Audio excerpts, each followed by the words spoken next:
Hi there, Gemini, Sun, Moon, and Rising. It's time to have a look and see what is going on when it comes to your monthly astrological forecast for April 2024. And don't forget to come back on a weekly basis for weekly astrological updates if you're down for weekly astrological updates, because that's what we do on this channel. And if you happen to be watching this before the end of March 2024, well, we're in the middle of our 2-week equinox sale, which goes all the way up until the end of the day, the 31st. And so enjoy 20% off 1-hour readings with me. If you would like one, you can always just go on ahead and schedule yourself a session at my website, integrativemysticism.com. So what is going on when it comes to your April? Well, April is all about new blank canvases and new beginnings and fresh starts for everybody, kind of clearing the field in a very big way. And for you, primarily this is all about community, support, and friendships, bringing important people together for huge shifts. And this is going to be happening both personally and professionally. This is across the board for you Gemini people. It's going to be a very active and very extroverted month. You're going to need to find more energy somewhere, but it is going to be very good for you. A lot of this is because of our, of course, solar eclipse new moon taking place in your 11th house of friendships and community and your support system, Aries, which is happening on the 8th. But we've also got the sun there, and as of the 5th, we'll have Venus there, and we've also got a Mercury retrograde there. So let's talk about this solar eclipse new moon first. The new moon, of course, is going to be opening up a focus on new beginnings and commitments that are going to come in and get really solidly cemented in your world over the course of this coming 3 months, from the 8th of April through the 8th of July, right? That's what solar eclipses do. They open up a 3-month window period, a 3-month story, and make it so. In the 11th house, this is all about redefining your support system and, of course, yes, bringing in your best people together to accomplish something major. The 11th house also rules our loftiest goals and ambitions. Now, this could indicate not only a completely new horizon for a very important friendship in your life, but this could also indicate the birth of a new sense of community, a new sense of tribe, almost like a new homecoming kind of vibe for you. And I do feel like this is going to be pulling you closer or pulling closer to yourself. Very important and very powerful and influential friends that are going to become lifelong assets in your life. Venus here is also going to be bringing that extroversion and that adventure into your romantic life as well. A lot of you are going to be getting out there. You know, if you are partnered, this is a time where you and your partner are going to be enjoying the expansion of your support system, you know, bringing in more friends. Just like they say it takes a village to raise a child, well, it takes a village to support a relationship as well. And this is also a time where we're going to be kind of, you know, broadening our horizons, having a good time, getting out and again, going sightseeing, adventuring, and just kind of bonding on that platonic level, right? Making stronger friends of one another. And for those of you who are single, this is also a time where a lot of you might find love comes to you through your friendship circle. And this is also going to be enhanced by the sun, because the sun in the 11th house is all about melting barriers and shortening distances between important relationships when it's in the 11th house, whether this is a platonic friendship, a business relationship, or a romantic relationship established or new, or somewhere in between.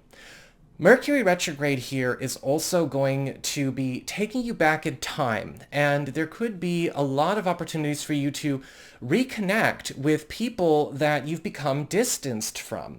This is one of the best places to have Mercury retrograde because it kind of feels a little bit more like a reunion period than anything else. And so when we have Mercury retrograde in the 11th house, we're reconnecting not only with old friends, but again, closing the distance between us and friends that we are connected to right now that maybe we don't communicate with as much as we'd like, or we just don't have the time to get together. It's all in all quite beautiful. And maybe even you're getting a chance to reconnect with some old goals or aspirations that you were forced to shelf or table once upon a time. We also have Mars in Pisces all month long up through the 30th. This is your 10th house of career, upward mobility, status, station, promotions, and raises. And Mars in the 10th house is all about eliminating anything that could be seen as a cap on your earning power or your ability to grow or make big moves or make big adjustments when it comes to your professional trajectory or maybe attaining a higher position or jumping into a higher professional status. With Mars in the 10th house, this is also going to be a time where you may be realizing that there are better opportunities for you, maybe in different lanes within your profession. Sometimes people find that they're ready to make some kind of transfer, work at a different campus, a different location. Sometimes it's just within the building or within the market, but we are making some very important moves that are going to help us earn a lot faster. However, this is also going to be a time where Mars is going to make you work some extra overtime in order to compete, because competitive earnings is also what Mars is all about. And you may even find that some kind of wall or barrier or requisite that's been standing in your way when it comes to making a very important move you want to make, you get a chance to challenge, bust through, or break down. We also have the Sun and Venus moving into Taurus in the back end of the month, which is your 12th house of the past, private matters, and hidden opportunities. And this is going to help you to also capitalize on some shortcuts in all kinds of areas of your life, because the Sun in the 12th house highlights the shortcut focus of the 12th. And so you might be finding some loopholes when it comes to professional aspirations, financial aspirations, or shortcuts to goals that you didn't have before. But also with the Sun, we're getting a chance to revive or bring back to life things that, again, maybe have been sitting idle or that we lost touch with in terms of our own wishes and our own passions. And with Venus there, we're also getting a chance to get back in touch with aspects of ourselves or our romantic selves, our intimate selves that maybe have been locked up or maybe not getting a chance to come out and express themselves, whether it's with a partner or, for those of you who are single or available to new people, with somebody new or, something that you may be kind of tentatively connecting to in certain moments of time where you might just be kind of taking some time to escape for, right? We're kind of like, we're gonna play around with this. We're gonna get away from the friends and the family. This is gonna be our time. We're gonna go into our sanctuary, right? Because the 12th house can also be a place of hermitude. But you're getting a chance for some of that as well. And that's also going to be a big theme of May.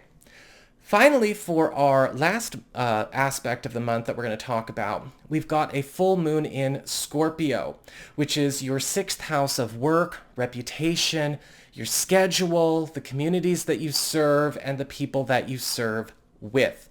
And when we have a full moon in the 6th house, this is a time where in the 2-week window period following, we're getting a chance to break away from a track that we've been on that we don't want to be on anymore. Now, this could be something in your professional life as it relates to a responsibility, a schedule, a title, an employment agreement, or this could be a destination we don't want to go for anymore. And we're going to get a chance to transfer out, swap out, move out, try something new, quit something. With this full moon, we're getting a chance to make a very important pivot.